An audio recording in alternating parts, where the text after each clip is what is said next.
and Dr. Deus Mibongizi, Director, Health Products Policy and Standards. We have also a certain number of experts joining online. I will introduce them when it's time, but let me just tell you that we have Dr. Rick Pieperkorn, WHO representative for OPT, and Dr. Ahmed Jafari, EMRO Director of the Polio Program, and we have also Dr. Shibli Sahbani, who is the WHO representative for Sudan. Now, without any further delay, I would like to give the floor to Dr. Tedros for his introduction remark. Dr. Tedros, you have the floor. Thank you. Thank you, Fadila. Good morning, good afternoon, and good evening. First, an update on the MPOX outbreaks in Africa. More than 18,000 suspected cases of MPOX have been reported in the Democratic Republic of the Congo so far this year, with 629 deaths. That includes more than 5,000 cases and 31 deaths from the eastern provinces of North and South Kivu, where the new clade 1b strain has been spreading. The number of reported cases of clade 1b has been rising rapidly for several weeks. Fortunately, relatively few deaths have been reported in recent weeks. In addition, 258 cases of clade 1b have been confirmed in Burundi, 4 in Rwanda, 4 in Uganda, 2 in Kenya, and 1 each in Sweden and Thailand. We also remain concerned about outbreaks of clade 1a in other parts of DRC. This morning, I returned from DRC, where yesterday I had the honor to meet with His Excellency, President Felix Tshisekedi, to discuss the outbreaks. I thank the President for his leadership in the response to the outbreaks, demonstrated by the government's commitment of $10 million to the response, and for his leadership on the response. I assured him of WHO's full support, together with the Africa CDC and other partners. I also had the opportunity to meet with the United Nations country team, where we discussed coordination of the MPOX response among UN agencies under the government's leadership. We discussed the critical importance of clear communication with people at risk of MPOX and strong engagement with communities and local partners. I also met with global and local health partners to discuss scaling up routine immunization for other diseases, including polio, measles, and malaria, and mobilizing frontline polio workers to support the MPOX response. WHO is working to accelerate access to and delivery of vaccines. The manufacturers of the 2 vaccines submitted their applications for emergency use listing last Friday, the 23rd of August, and we're working to review those applications as fast as possible. The safety and efficacy of vaccines are our highest priority. We will not take shortcuts. The 2 main buyers of vaccines for low-income countries, Gavi and UNICEF, require WHO emergency use listing to buy vaccines for use in countries that have not issued their own national regulatory approval. Last week, I gave Gavi and UNICEF the green light to proceed with procuring vaccines in parallel with the EUL process.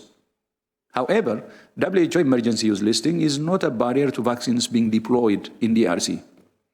DRC's medicines regulator approved both vaccines in June of this year, and the government has requested bilateral donations of vaccines from high-income countries with large stockpiles. Together with the Africa CDC, WHO has also helped to secure donations from the European Union and some of its member states. WHO is working with the Africa CDC, Gavi, UNICEF, CEPI, and HERA to set up a coordination mechanism to allocate the donated vaccines and increase access in affected countries. Yesterday, we also invited manufacturers of MPOX diagnostics to submit an expression of interest for emergency use listing. Today, we have received the first expression of interest. Over the past 2 days, we have also convened a meeting of researchers to identify research priorities and to foster a coordinated and collaborative approach to the development of vaccines, diagnostics, and therapeutics. It's vital to stress that although vaccines are a powerful tool, they are far from the only tool. There are many things that WHO and our partners are doing to prevent and diagnose infections and treat the sick. The outbreak of clade 1b MPOX is occurring in one of the poorest and most insecure regions of DRC, complicating the response. Despite these challenges, Hundreds of WHO personnel are on the ground in DRC and the other affected countries, working with our partners to stop transmission and bring these outbreaks under control under the government's leadership. And with the government's leadership and close cooperation between partners, we believe we can stop these outbreaks in the next 6 months. But what this region of DRC needs more than anything else is a political solution to the long-running insecurity, especially in the eastern DRC. Now to Gaza. On Sunday, WHO and our partners will begin a polio vaccination campaign in Gaza, in which we aim to reach more than 640,000 children under 10 years of age. The campaign will involve 2 doses of vaccine given in 2 rounds, 4 weeks apart. More than 1.2 million doses of vaccine have been delivered to Gaza, and 400,000 more doses will arrive soon. We have trained more than 2,180 health workers and community outreach workers to provide vaccination and inform communities about the campaign. Our aim is to reach at least 90% vaccination coverage during each round of the campaign to stop the current outbreak and prevent the international spread of polio. The campaign will be delivered in a phased approach over 3 days in each round, starting with Central Gaza, followed by South Gaza, and then North Gaza. I thank the Palestine Ministry of Health, UNICEF, and UNRWA, and others for their partnership in this campaign. I welcome the commitment to humanitarian pauses in specific areas to allow the vaccination campaign to be carried out. Due to insecurity, damage to roads and infrastructure, and population movement and displacement, 3 days in each area is unlikely to be enough to achieve adequate coverage. Vaccination coverage will be monitored throughout the campaign, and it has been agreed that vaccination will be extended by 1 day wherever necessary. The vaccination teams must be protected and allowed to conduct the campaign safely. We urge all parties to ensure their protection and that of health facilities and children. Humanitarian pauses are welcome, but ultimately, the only solution to safeguard the health of the children of Gaza is a ceasefire. The best medicine is peace. Now to Sudan, where fighting has now been continuing for 500 days. Hospitals are shutting down, and life-saving supplies are running out. Outbreaks of cholera, dengue, malaria, and measles are taking lives and putting further pressure on the health system. WHO is particularly concerned about the situation in El Fasher and surrounding areas in North Darfur, with famine already reported from the Zamzam camp. WHO has verified more than 100 attacks on healthcare since the conflict began. The recent attack on El Da'in hospital in East Darfur killed 16 civilians, including children and a nurse. The attack damaged the dialysis and gynecology departments and stocks of life-saving vaccines and other supplies. WHO is working with UNICEF and partners to support the Federal Ministry of Health as it responds to multiple health challenges. This includes rolling out essential vaccines to children and providing technical, operational, and financial support to the cholera response.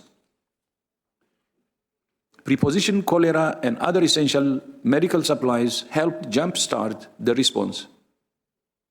WHO recently deployed 51,000 doses of oral cholera vaccines in Kassala State, which has a high number of cases.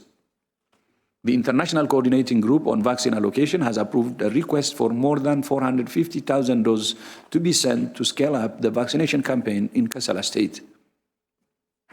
Last week, 5 trucks from WHO and partners delivered over 175 tons of health supplies. These supplies, including medicines, diagnostic materials, and nutrition supplies, will be used by humanitarian partners to provide emergency health care, treat infectious diseases, and help alleviate the threat of malnutrition. But much more is needed to stop diseases from spreading and avert famine in parts of the country. A ceasefire and unhindered humanitarian access is the best way to stop the health crisis worsening. Finally, Earlier this week, I was in Brazzaville for the annual regional committee meeting of the WHO Regional Office for Africa. The committee nominated a new regional director, Dr. Faustin Ndugulile of Tanzania, to succeed Dr. Shidi Moeti, whose second term ends in January next year. I congratulate Dr. Ndugulile on his nomination, and I thank Dr. Moeti for her 10 years of leadership, dedication, vision, and commitment to serving the people of Africa. The regional committee also hosted a pledging event for the WHO investment round, which aims to mobilize the sustainable funding we need to implement our work over the next 4 years. I have asked every member state to contribute according to its means and every partner. I'm deeply grateful to the 14 African member states and partners who pledged more than $45 million to the investment round. Africa is leading by example. I call on other regions to follow. Fedila, back to you. Thank you, Dr. Tedros. Now I would like to open the floor to journalist questions. If you want to ask a question, raise your hand using the raise your hand icon and unmute yourself. First journalist is Helen Branswell from STAT. Helen, can you hear me? Hi, Fadela. Thank you very much. Yes, my question relates to MPOX vaccines. At the last press conference, Maria Van Kerkhove suggested that countries should coordinate with WHO if they are giving donations of vaccine, because WHO needs to have a sense of how much vaccine is being offered and where. Do you have an updated number at this point about how many doses have been donated or are being donated? Thank you.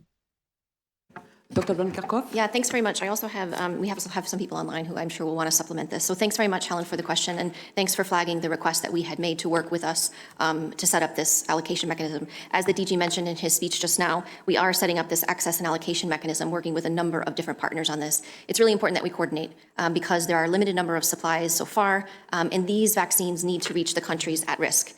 They need to be used in a targeted way in the DRC, in Burundi, in countries that are facing this upsurge. And that's really critical at the moment. But we are working with partners to set up this allocation mechanism, looking at the donations, not only where they're coming from, which vaccines, when they expire, when they might get into country, the conditions, all of that needs to be coordinated so that we can work with countries, so that the countries take the ownership of the use of these vaccines and they use them when they become available as part of the response. So maybe I could pass to my colleague Tim, who can answer more on that.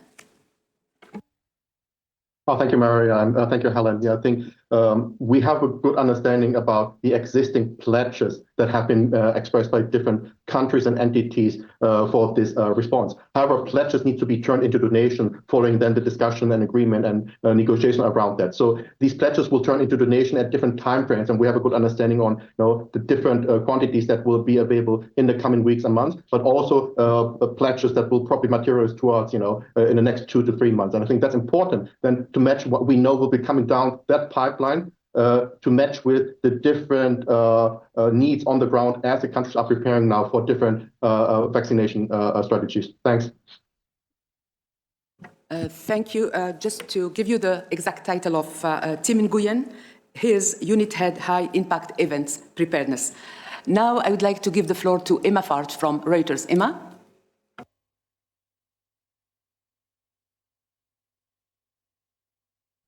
Emma, can you hear me? Yes, the unmute button took a second to come up. I wanted to ask about the polio vaccination campaign in Gaza, please. I'm wondering how satisfied you are with the plans for a pause. I understand that not all of Gaza will be subject to a pause. So is that going to be workable from your point of view, or are there shortcomings with the plan? And secondly, just a compliment, please, could you give a little bit more information about the company that's expressed interest in the MPOX vaccine? Thank you. Thank you, Emma. I would like to invite Dr. Pieperkorn to take your first question. Dr. Pieperkorn? Thank you very much. So first of all, greetings from Gaza, greetings from the WHO office in Terabella. And I think as we speak, the technical team, the technical polio team is meeting here in the WHO office where we have established an emergency operation center. I just actually had a meeting with my UNICEF colleague as well. And it is actually inspiring. I want to say inspiring to see it's the people from the Ministry of Health, WHO, UNICEF, UNRWA, and other partners, many other partners, etc. And it was when I arrived up till late yesterday evening, etc., and the whole day fine-tuning the campaign. Now, I think it's a very good question. So are we happy? Are we confident with this campaign? That's actually basically what you are saying. Let me be very clear. It's not ideal, but nothing is ideal in Gaza. And I think we have an agreement where we all agreed as technical partners that we can work with. And we think it is feasible if all the pieces of the puzzle are in place. And I think the DG was very clear on those pieces of that puzzle. We will start with central Gaza, then we move to the south, then we move to the north. Everywhere we do 3 days of campaign. Every day, and the polio program, we also got some other polio experts in from WHO and UNICEF also to assist. This is one of the programs which analyzes very well. They analyze every day. We analyze where are we, what went well, what went wrong, where are we missing children, where are we doing well. So this is a combination, a combination. Unfortunately, I mean, and that is, I think, we cannot do house-to-house campaign. That's what you would normally want. For whole reasons we know we cannot do house-to-house. But what did we do? What did we plan? We trained 2,180 health workers and community outreach workers. We managed to have 392, almost 400 fixed points where the polio vaccine will be delivered from. And we have almost 300 mobile teams. Now, this is a massive operation. And the security is paramount. I think, and the DG has been very clear. We urge all parties to ensure the protection, as has been agreed to and discussed, that the parents can bring the children to those fixed points. And in places where that is difficult, we will go with our mobile teams, to reach those children. It's an ambitious target. We need to reach 90% plus. But I think if everything is in place, as we discussed, we have a focused community strategy and a community communication strategy, and that's in place as well. So we are really looking forward to start coming Sunday, 3 days in a central everyday analysis. As the DG pointed out, we are almost sure that we will need an extra day. We have an agreement for that. We will constantly see where we have to put and place the mobile teams, etc. Then we move to the southern zone and consequently to the northern zone. So yeah, a feasible and a workable approach, etc. And we are all backing this. They're inspiring to see how many people are actually excited about this. We'll push this forward. Of course, these pieces of the puzzle will have to fit together, and we count on everyone on this. All parties, we will count on them. Over to you. Thank you so much, Dr. Pieperkorn. Dr. Tedros? Yeah, just one line. I think Rick has already covered it very well. What I would like to say is, first of all, we welcome the pause. And second, we hope all parties will respect that. But at the same time, we don't think that pause is enough. And we still insist on a ceasefire because ultimately the best medicine and the best vaccine is actually peace. That's just what I would like to add. And Fadila, back to you. Thank you, Dr. Tedros. For the second question of Emma, I would like to invite Dr. Deus Mibongizi to answer this question on the emergency use listing for MPOX vaccines. Over to you. Thank you, Fadila. As the DG mentioned, 2 companies completed their submission of applications to WHO for emergency use listing review on the 23rd. And these are Bavarian Nordic from Denmark and Chem Biologics from Japan. There are some other companies that are in discussions, but these are still under screening and we have not yet confirmed their actual acceptance of their submission. So those, at the moment, we are not in position to discuss. Thank you. Thank you so much. I'd like now to invite Agnès Pedrero from Agence France Presse to ask the next question. Agnès? Yes, hi, good afternoon, everybody. It's a question also on MPOX vaccines. I wanted to ask you if you could be more specific on how many pledges were for DRC, has been made for DRC, and when do you think the first MPOX vaccines could arrive in DRC? Because I heard that before you say that the pledges would materialize in 2-3 months. Would that be not too late, maybe? I don't know. And once the vaccines are available, what kind of logistics difficulties you think the distribution and transportation will face? Thank you. Thank you, Agnès. I would like to invite Tim Nguyen to answer this question. Tim? Oh, thank you. To be clear on some of these pledges, we are in discussion with the partners that are actually donating some of this vaccine, and we have an overview around some of these quantities that will be available in the coming days once the country is also ready to receive and implement these. So what we understand right now is from HERA that they have procured 175,000 doses of MVA-BN vaccine. In addition, the manufacturer Bavarian Nordic is donating another 40,000 doses to these quantities. That makes up about 230,000 doses that we understand are imminently available to be dispatched to affected regions. And then as we look further, subsequently, there are other pledges, but we understand that still needs a couple of weeks for them to be agreed on the final administrative processes to turn pledges into donations. Over. Thank you. I think that Dr. Van Kerkhove would like to elaborate on this. Yeah, thanks. So in addition to what Tim was saying about the numbers of doses and when they can get into countries, we're also working with our regional colleagues, our country office colleagues, the Ministry of Health on the vaccine delivery as part of the response. So there are detailed plans that are being developed. This is based on the epidemiology of what's happening in the DRC. There are different modes of transmission. There are different populations that are affected depending on where we are talking about in the country. And of course, it's not only the DRC. So the plans to use these vaccines in a targeted way are currently being developed. There are plans that exist. But I also want to highlight there's a lot of questions about vaccines, and I anticipate many journalists will continue to ask about the vaccines. But as the DG has pointed out, and as we point out in our Global Strategic Preparedness Response Plan, as is being highlighted in the continental plans, vaccines are only one part of the solution.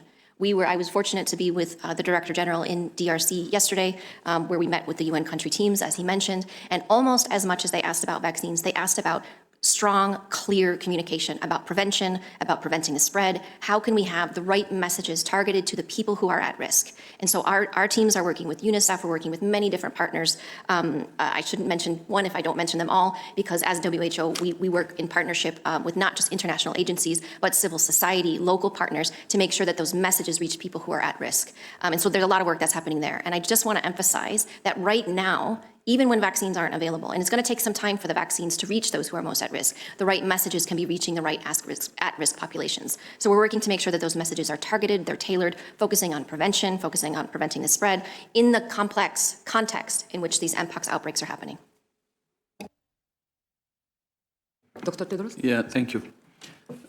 Thank you. So on the vaccines, as you have heard from Deus, one thing that has to be clear is for the EUL, we need complete information. And the information submitted until last Friday was partial. And last Friday, we got from both companies the additional information we were asking for. So we couldn't issue EUL before all the information arrives, because we have to have all the information required before we proceed. On top of that, I think since we have now the complete information, the EUL can be ready in the next 2 weeks, because it's already a week now since we have received the complete information. So, but still, we don't need to wait, until 2 weeks before we proceed with procurements, and that's why Gavi and UNICEF are proceeding with procurements side by side with the process of the EUL. So I think that has to be clear. And then on the vaccines, some of the vaccines, as Tim said, will arrive in the next few days in DRC. While I was in Kinshasa, I met with Minister Kamba and also with Jean Kassea, the DG Jean Kassea of Africa CDC. And the things that should be done from Africa CDC side, from the country side, from WHO side, and other partners side has been done.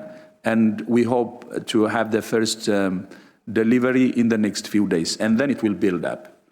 And that's why the October issue that you said, but it's not, I don't think anybody said, the vaccines will arrive in October.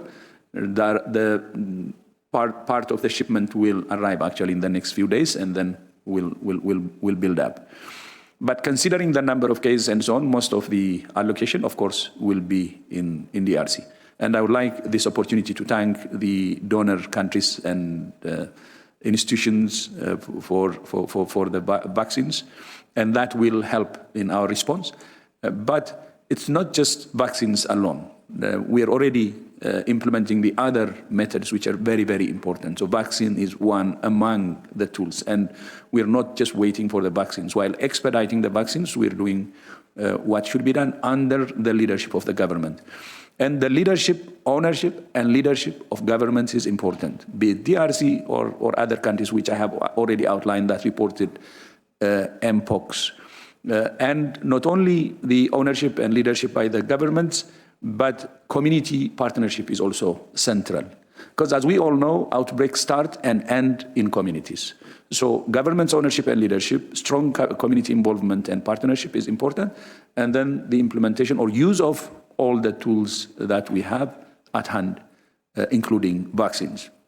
One thing that I really commended is the leadership by the DRC government, especially the president, because he put already $10 million on the table to respond without waiting for donors to move. And that's an indicator of ownership and leadership. And that is very, very important, to put the resources required while mobilizing partners to supplement to that. That's a major indicator of ownership and leadership. And I hope all countries reporting MPOX will do the same thing. It's only through ensuring government's leadership and ownership that we can stop this virus. Of course, coupled with that, I said, strong community mobilization and appropriate use of the tools, while vaccines would be the additional tool.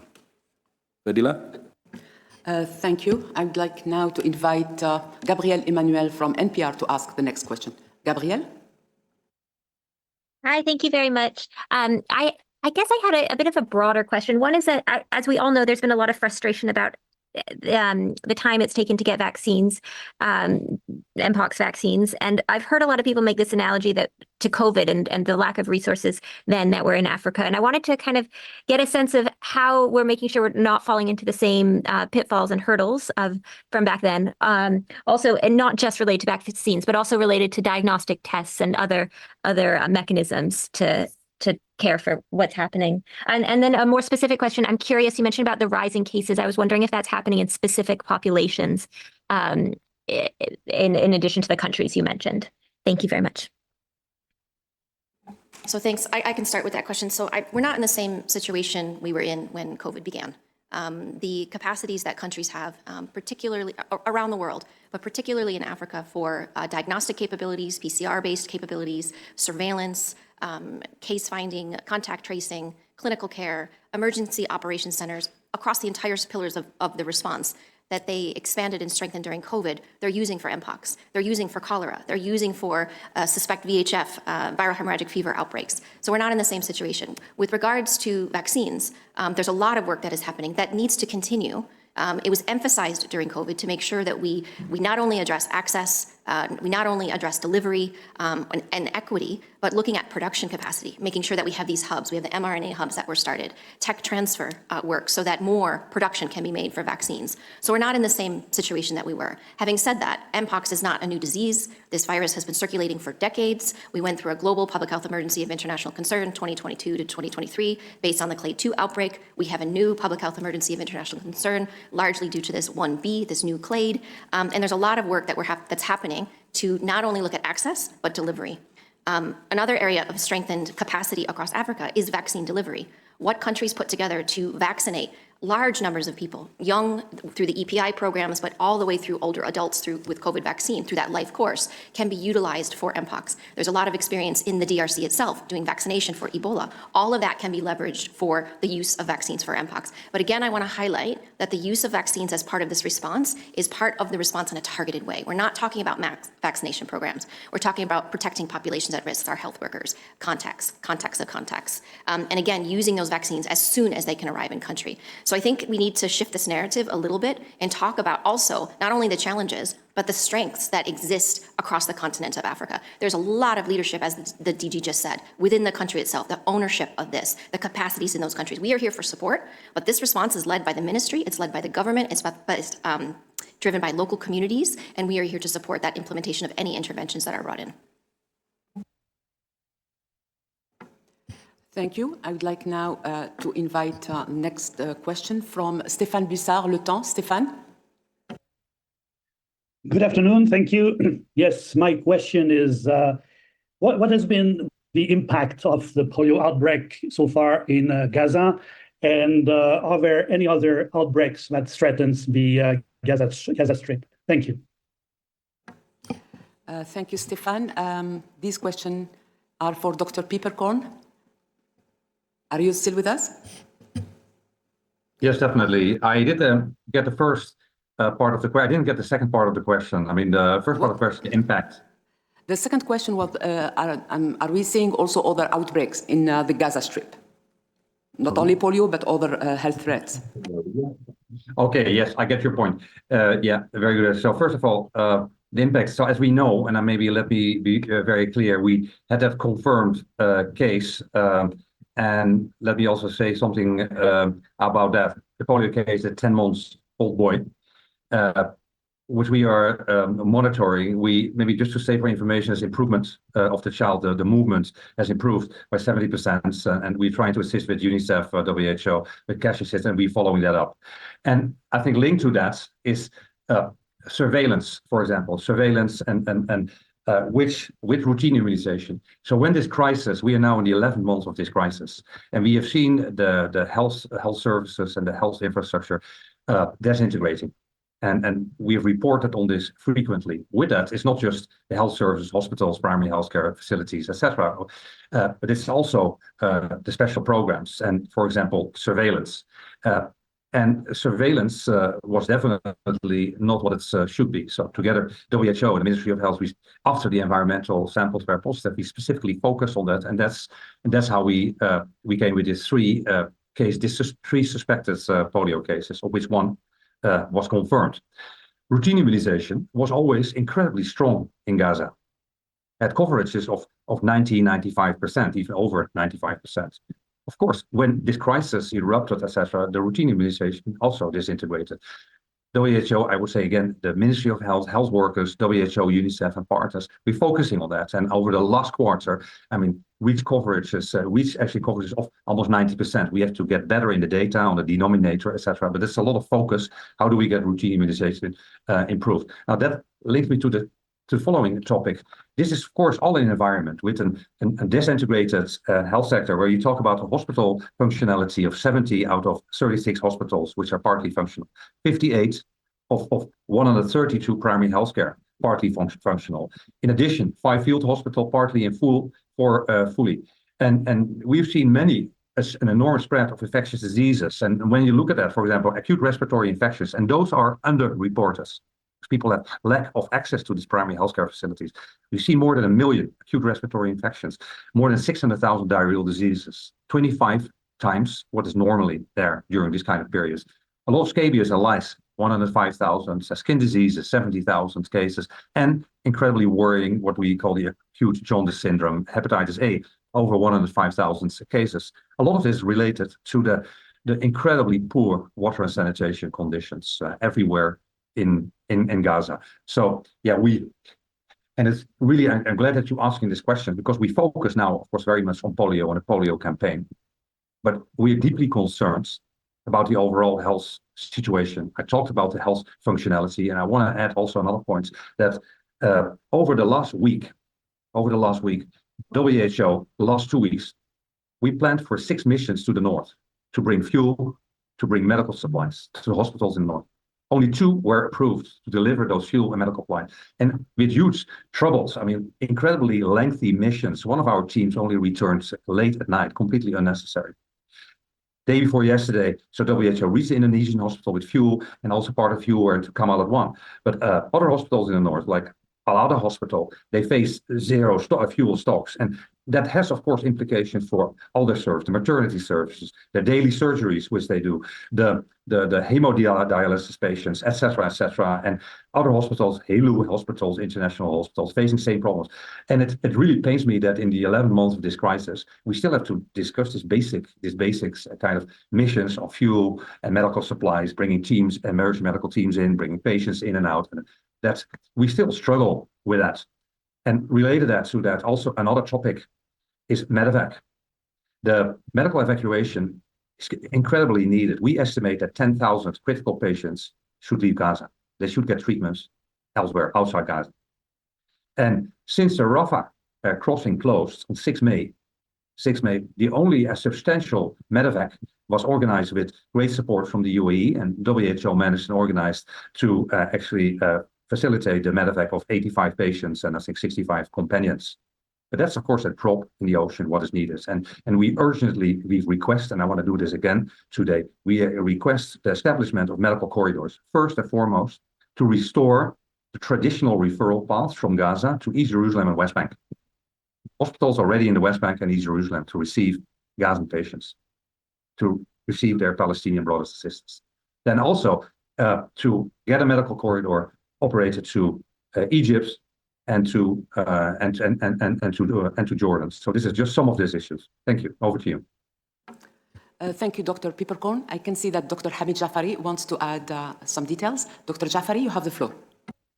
Thank you, Fadila. And just to supplement what Rick has said in terms of the impact, and I think for polio, we have to actually think about the potential impact the current outbreak has. So we know that this virus came into Gaza probably around September, October of last year, and it has been circulating in Gaza since then.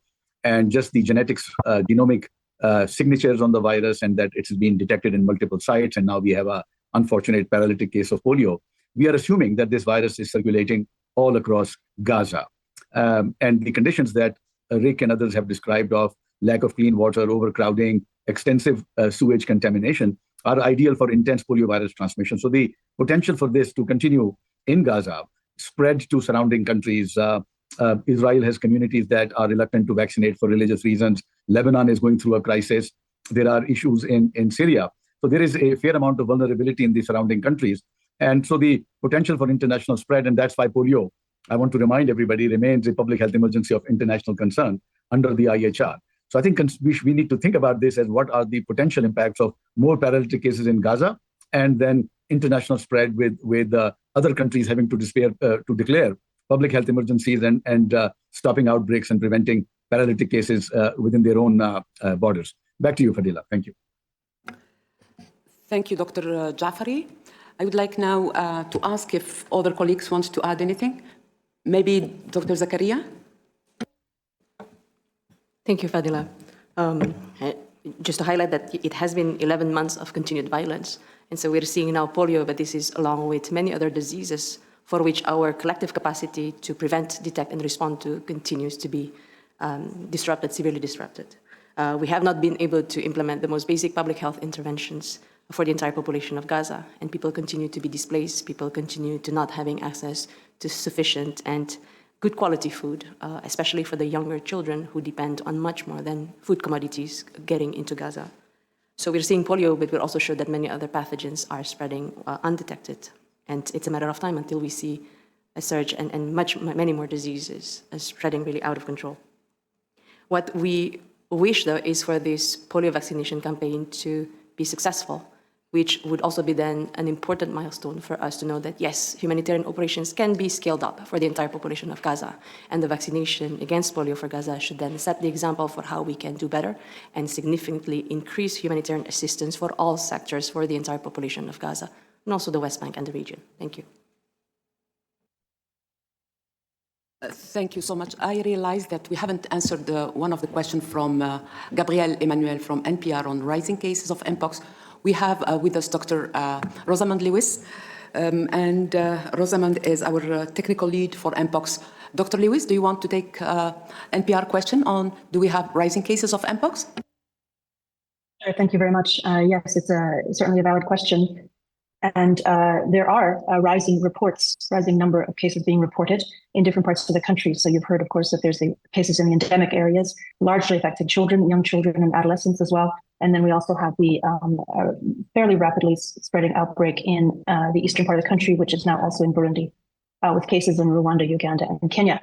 So there is suggestion that, of course, these outbreaks are continuing to spread, and they're a true virus. For example, in the eastern part of the country, it really started in one health zone called Kamituga, and then it spread to 10 health zones in South Kivu, and then it spread to North Kivu, and then so it's clearly the virus is on the move, and those are true cases. Another factor is, for example, notably, well, in both outbreaks, endemic areas as well as in the outbreak that began in East and Central Africa, is the attraction to improving health services. Part of you've heard Dr. Van Kerkhove say that we we support the countries on many aspects of the response. One of them is providing essential medicines kits for clinical care, particularly for children, but also for adults, for hospitals and health centers. And so as the population realizes that they in fact have access to better optimal care, they will also come to the health centers, and so more cases are detected. We also have an increase in access to diagnostics. You also very specifically mentioned that.